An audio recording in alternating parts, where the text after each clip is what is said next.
In 2007. Nee, dat is nummer 3. Hier staat nummer 1, BV1 2017, programma 4. Oeh. Oh nee, dus 2018. Ja, je moet hem wel vinden, want het is natuurlijk heel onnozel. Hey, heb je... Ja, dat is hij. Wat wil je nou op ziek naar? Naar de patroon. Oh. Je hoeft in de les net helemaal daar uit. Hey, maar... Dat doe ik nooit.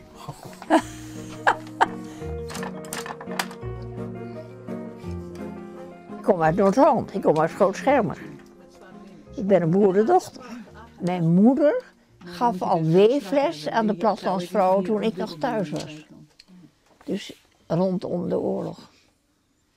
En ik heb het van mijn moeder geleerd. En verder heb ik een opleiding gehad in Amsterdam.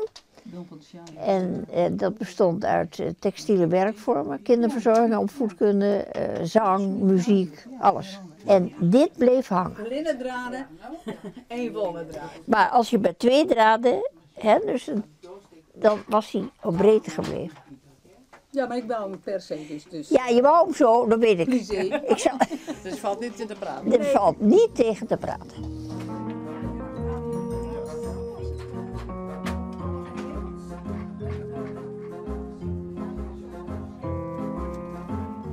Ik denk dat ik wel ruim 40 jaar hier al rondhuppel.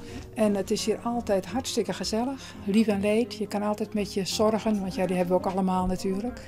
Kan je bij haar terecht en je kunt erover praten. En het is een hele grote vriendinnenkring. We doen van alles met elkaar. Hier doen we van alles. Maar we gaan ook naar tentoonstellingen. We gaan op reis. En hoe kom je ook hier dan staan wonen? Ik ben lerares geworden in Leeuwarden. En toen na 5 jaar, toen zijn we getrouwd en toen konden we deze praktijk krijgen. En toen moest ik hier ook weer wennen, want dan kon ik geen les meer geven. En ik heb lesgeven altijd ontzettend leuk gevonden, zou je niet denken. Maar Want jouw man, wie huisarts hier in Sint-Brandenburg? of all place, ik had er nog nooit van gehoord. Ik dacht, oh jee, moet ik nu hier tot mijn 65e tegen die hoge bomen aankijken? En ik heb het volgehouden. En ik wil niet weer terug naar Noord-Holland. Nee, hè? Nee, never. En toen hebben we dit huisje kunnen kopen, hebben we samen opgeknapt. En 45, even kijken, ja, 45 jaar geleden hebben we het formeel geopend.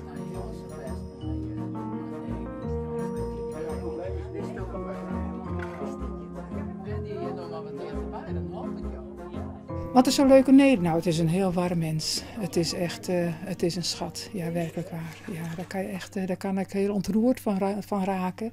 Zo fijn mens dat is. Ja, dat is echt... Maar ze kan ik wel pittig wezen. Het is ook pittig, ja, dat is waar. En we zijn wel eens even in de contramine en dan botst het wel eens eventjes. Maar het wordt altijd opgelost. Dus nee, het is altijd prima. Ja, anders hielden we het niet zo lang vol met elkaar. Jawel, Ja, kijk, jawel. wij passen allemaal een beetje op haar natuurlijk. Hè. Kijk, we halen haar op en brengen haar thuis en doen boodschappen voor haar en halen materialen. En dus we helpen haar natuurlijk wel. En dat waardeert ze ook heel erg. Dus dat is alleen maar fijn om te doen. Dus ja, dat doen we ook met elkaar. 5005. Ja, plus Jolanda, het staat hier allemaal keurig bij. Ben je net de jongste meer, hè? Nee, ik ben niet de jongste meer. Hoe oud ben je precies? 90. En je woont nog steeds lesjaren. Ja, vind ik leuk. En je ging ik terug. Ja, tot ik er niet meer ben.